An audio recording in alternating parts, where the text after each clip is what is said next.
But I'm reasonably happy. I feel like I have to fight my healthcare provider sometimes, and that's always a big pain in the neck. I'm dreading the day when I have to really get in a battle with them. I fear that day is going to come any day. What my main concern is that I'm in my late 30s now. I spent my entire 20s without health insurance at all.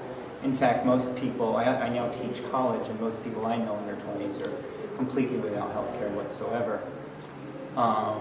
In my 20s, I was working 2 temporary jobs, or part-time jobs rather, and I was also trying to start a freelance career. And I also have epilepsy, which I've had since I was 16. And with no insurance, despite working hard at 2 jobs, trying to get a career going, it was just impossible. And I never went to the doctor. I never had my health checked on.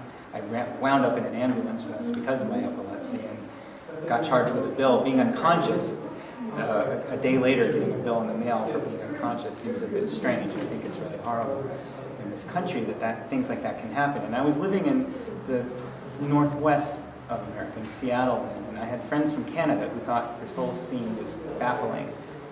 They couldn't believe I was being charged for an ambulance, especially when I had a seizure and had woken up in a hospital.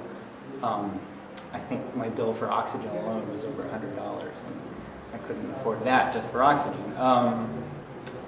So I really think it's a real tragedy that people, especially I'm gonna say that people that I know, like myself, who are in their 20s or who were once in their 20s, who are maybe entrepreneurs trying to start out a business, trying to do a lot of little jobs.